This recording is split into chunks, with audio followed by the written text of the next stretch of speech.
আমার আহলিয়া, আমার সম্মান, আমার জান্নাতের সঙ্গী। সে কোনো ফ্যাশন মডেল না, সে কারো টাইম লাইনের পোস্ট না, সে কারো দৃষ্টি আকর্ষণের পাত্রী না। সে হিফাজতের নিচে থাকা এক রত্ন, যার রক্ষক আমি গর্ব করি, কারণ সে হিজাব করে আল্লাহর ফরজ বিধান মানে। সে পর্দায় থাকে কারণ সে জানে তার সৌন্দর্য আমার জন্য, অন্য কারো জন্য না।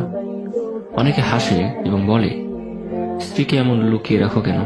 আমি বলি, কারণ সে আমার সম্মান, আমার দায়িত্ব, আমার কাছে রত্ন।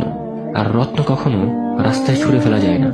রাসূলুল্লাহ সাল্লাল্লাহু আলাইহি ওয়াসাল্লাম বলেন, তোমাদের প্রত্যেকে রক্ষক, আর প্রত্যেককে তার দায়িত্ব সম্পর্কে প্রশ্ন করা হবে। আমি সেই রক্ষক আর সে আমার রক্ষিতা। তাই হ্যাঁ, সে শুধুই আমার, আর তাকে শুধু আমিই দেখব, ইনশাআল্লাহ। স্ত্রী মানে ভালোবাসা, আর ভালোবাসা মানে হেফাজত। সে যদি আল্লাহর জন্য পর্দা করে, আমি কেন তাকে নিরাপত্তা দেব না?